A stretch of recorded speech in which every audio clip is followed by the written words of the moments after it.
Hi, this is Kim Newlove, host of the Pharmacist Voice podcast. Welcome to episode 138. I'm publishing one podcast episode per month on the topic of drug name pronunciations.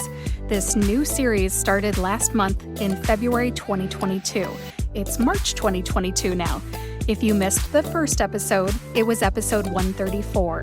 You can find that in your favorite podcast player or click the link in the show notes. Show notes are either on your favorite podcast player or on my website, thepharmacistvoice.com. Just click the podcast tab and search for episode 134. These pronunciation episodes are pretty basic. I share two drug names, one brand name drug and one generic drug. I also give helpful hints about where to find the intended pronunciations for both. During these episodes, I say the drug name, I break it down into syllables, explain which syllable or syllables have the emphasis, and put the written pronunciation in the show notes so that you can see the drug name that you heard on the podcast and use it right away. Understanding where the syllables are divided is very important, but be advised that the vowels can be tricky. You know what I'm talking about, A, E, I, O, and U. So, I plan to share some strategies for breaking each drug name down into bite-sized chunks and pronouncing the syllables. Some people learn better by seeing, which is why the show notes are important. Others learn better by listening. Still, others learn better by doing or teaching. If you learn better by doing and teaching, practice saying the drug names out loud. Of course, that's what we're all trying to do, right? And teach a coworker, a friend, or even a classmate how to say it. Whatever works for you. I hope this podcast episode helps. Our drug names today are Molnupiravir and Taltz. Taltz is brand for ixekizumab. Molnupiravir is an oral capsule that recently received emergency use authorization in the United States for the treatment of mild to moderate COVID-19 infection in adults who meet certain criteria. To learn more about Molnupiravir, click the link in the show notes. Let's break this drug down into syllables. Molnupiravir. 5 syllables. Mall, like a shopping mall. New, like a new pair of shoes. Peer, like the verb to mean peer out over something. Like that lovely schwa sound that can be just about any schwa vowel. And the last syllable is veer, like a drunk driver veers left of center. Molnupiravir. Molnupiravir. Put the primary emphasis on the syllable peer and the secondary emphasis on the syllable mol. Molnupiravir. With this drug name, 2 syllables are emphasized. The one that gets stressed more is said to be the one with the primary emphasis. Molnupiravir. Unfortunately, this drug is so new that it is not in the USP Dictionary Online yet. I talked about the USP Dictionary Online in episode 134. It's my favorite resource for non-proprietary or generic drug name pronunciations. What's a person to do when they can't find the pronunciation of a generic drug name in the #1 reference for generic drug names? You contact the drug sponsor. And that's just what I did. Merck is responsible for Molnupiravir, so I contacted them. There are at least 2 ways to get the right pronunciation. One way is to contact the Drug Information Department. The second way is to contact the Media Relations Department. These are both departments within Merck. What I do not recommend doing is looking at YouTube, unless you search for content that's provided by the drug sponsor, which, in this case, is Merck. Otherwise, depending on what you find, it may be someone's best guess and not necessarily the correct pronunciation. Vet your sources. If you're saying Molnupiravir in front of people who know how to say Molnupiravir, do yourself a favor and get it right. Having your authority questioned because you say something wrong is no fun. Let's get back to those 2 ways to get the right pronunciation: the drug sponsor's Drug Information Department or Media Relations Department. Somebody's usually available in either department during normal business hours to share the official intended pronunciation. If it's a generic name, both a written and verbal pronunciation should exist. The written pronunciation ends up, eventually, in the USP Dictionary Online, but it's typically also available from the Drug Information Department. You just have to ask for it. Now, if you aren't used to reading written pronunciations, you may also need the pronunciation guide, which is in two places that I can think of off the top of my head. We're talking about the pronunciation guide for non-proprietary or generic drug names. There isn't a pronunciation guide for brand name drugs, not that I know of. Let's focus on what we can find. You can find the pronunciation guide for generic drug names in the USP Dictionary Online or on the American Medical Association's website. Links to both are in the show notes. The American Medical Association's link is free. That's important, right? I recommend using that one if you don't have access to the USP Dictionary Online. Why wouldn't you have access to the USP Dictionary Online? Because it's a subscription-based reference. And why would you want the written pronunciation in the first place? Because you're going to reduce what you heard down to writing so that you can say the drug name correctly in the future.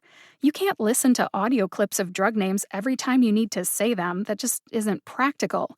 So do yourself a favor, learn how to read written pronunciations, or, better yet, transcribe them into your own words. When I contacted Merck for the Molnupiravir pronunciation, I needed it for a public service announcement, so I went through the Media Relations Department. I trust both departments, the Drug Information Department and the Media Relations Department, to have the correct intended pronunciation.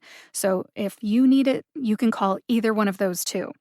The pronunciation that you'll find in the show notes is in my own words. You'll understand when you see it. No pronunciation guide should be required. You might be thinking, Kim, this is a lot of work for one drug name pronunciation, right? Well, in my line of work, I have to get it right. When I mispronounce drug names, people question my authority, and I don't like that feeling. Plus, if I recorded myself mispronouncing a drug name for a project, I'd get caught, and I'd have to redo my project. That's no fun either. Mispronouncing drug names can hurt my voiceover career and my authority as a public speaker, so I care about pronouncing drug names correctly. Can you think of any reasons why, as a pharmacist, you might need to pronounce drug names correctly? Here's one. If your patient's prescriber correctly pronounces a drug name and you botch it because you never learned how to say it properly, how much is your patient going to trust you? It's hard to know, but if they don't know you very well, they may have doubts. On the flip side, if my prescriber doesn't know how to pronounce a drug, I might question her too. It goes both ways. One thing's for sure, trust is important even though we are all just trying to get it right. In review, our first drug name is Molnupiravir. I put the breakdown of the syllables and the drug name in my own words with the emphasized syllables in the show notes. I recommend putting the drug name in your own words in whatever you're reading, a speech, a presentation, a voiceover script, and so on, so you don't get tripped up when you see it, when you come across it when you're reading. If you can hear it once and get it right forevermore, good for you. That's great. I wish I could do that. Go ahead and do that. But everyone is different. Some people need visual supports, and that's okay too. I like visual supports. Our second drug name today is Taltz. Taltz is a brand name drug used for moderate to severe plaque psoriasis, active psoriatic arthritis, active ankylosing spondylitis, and axial spondyloarthritis. You would think that this short one-syllable word would be simple to say, and it is, if you know how to say it. But if you aren't sure how to say it and you go to YouTube, you'll get at least 3 different pronunciations. I know this because when I did my research for this episode, that's what I got. For the record, though, the Eli Lilly Drug Information Department told me that it is pronounced Taltz. Taltz like Waltz.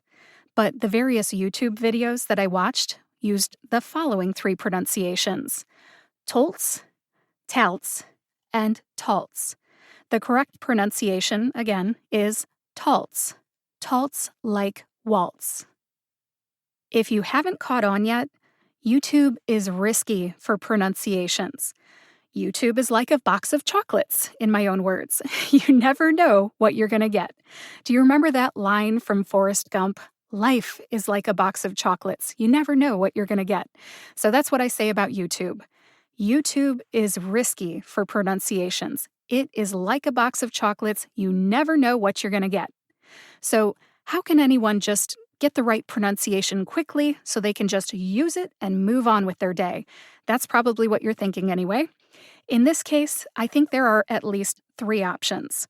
First, I would start with the direct-to-consumer video published by the drug sponsor, which in this case is Eli Lilly. My reasoning is that Eli Lilly paid somebody to provide the intended pronunciation in the voiceover for this video. Eli Lilly wants to get it right. Trust the video. Where do you find the video? Unfortunately, it's on YouTube. So if you look on YouTube, look at the source. If the source is Eli Lilly, you have found the right video. There is a link to the video in the show notes. As an alternative, I would call the Eli Lilly Drug Information Department during normal business hours and get their input. The Media Relations Department should also be able to help. Going to the FDA's website and looking at Taltz's medication guide is a third option. Why is the medication guide an option? Because there happens to be a written pronunciation for Taltz on Taltz's medication guide. Unfortunately, this is one of those brand name drugs whose written pronunciation doesn't make much sense to me. It is spelled T-O-L-T-Z. How is that right? At first glance, I didn't think it was. After overthinking it, of course, it does make sense. Okay, but why does it make sense? Because the type of O is not indicated in the written pronunciation. But if the right kind of O were indicated, it would make sense. Let me explain. Did you know that there is more than one way to pronounce the letter O? You probably know this. There's a short O like fox, a long O like bone, a schwa O like bottom, and still other types of O's. The O in Taltz is one of those other types of O's. When I was prepping for this episode, I was trying to figure out where the written pronunciation on the medication guide could have come from. T-O-L-T-Z. So I looked up the word waltz, W-A-L-T-Z, waltz, like the dance, in Webster's Dictionary Online. That's the Merriam-Webster's online dictionary. And I found that the pronunciation for waltz is W-O-L-T-Z, just like on the Taltz medication guide. But the Merriam-Webster pronunciation has a pronunciation symbol above the letter O in the written pronunciation of waltz. Which symbol? A single dot. What average person knows what that means? But anyways, that dot explains what kind of an O we're dealing with.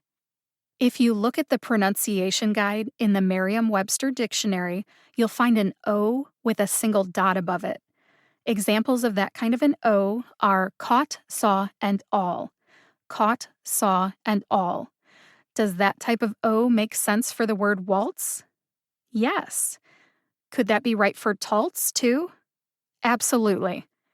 This is way too much work for a one-syllable brand name drug, in my opinion. But it's important to get it right, and this is just an example so that you can see how pronunciation guides are your friend. In review, the order I would approach the pronunciation of Taltz is 1. Watch a direct-to-consumer video published by the drug sponsor. You'll find that on YouTube or on the drug sponsor's website. In this case, watch the video published by Eli Lilly for Taltz. There's a link to an example in the show notes. I'm sure it's also on YouTube. It's one of those cases where the video on YouTube is correct. 2. I would contact the drug sponsor's Drug Information Department or Media Relations Department for the correct pronunciation. In this case, contact Eli Lilly's Drug Information Department or Media Relations Department. Or 3. Look at the medication guide for the drug on the FDA's website. In our example, you would look for the medication guide for Taltz. Why do I recommend the FDA's website? Because I do not have access to the physical product. You can also Google Taltz medication guide as an alternative. The good news is that if you need the pronunciation of the generic name for Taltz, which is ixekizumab, it's in the USP Dictionary Online, and the breakdown is provided, which makes it super easy to pronounce. One more time, that's ixekizumab. Check out the show notes for the pronunciations of Molnupiravir, Taltz, and ixekizumab. You've got this. Let's wrap this up. Pronouncing drug names is important, but you don't have to feel frustrated learning them. The goal is to get it right and sound confident. Knowing the right places to look is important, and keep in mind that looking on YouTube can be risky. You could find somebody's best guess or the real deal, but you won't know the difference, and in the end, you will end up guessing. And if you're in a presentation preaching to the choir, they will know that you are singing off key. If you want to suggest a drug name that you struggle with for a future episode, leave me a voicemail or send me a message through the contact page on my website, thepharmacistvoice.com. I might use your suggestion in an upcoming episode. Thank you for joining me for episode 138 of the Pharmacist's Voice podcast. Please visit thepharmacistvoice.com to read the show notes. Join me next week for my interview with Dr. Jamie Wilkie. It's the fourth and final part of my Pharmacogenomics Pharmacist series. If you know someone who needs to hear this episode, please share it with them and subscribe to or follow the Pharmacist's Voice podcast in your favorite podcast player to get each new episode delivered to your smartphone every time a new episode comes out. Thank you again for listening.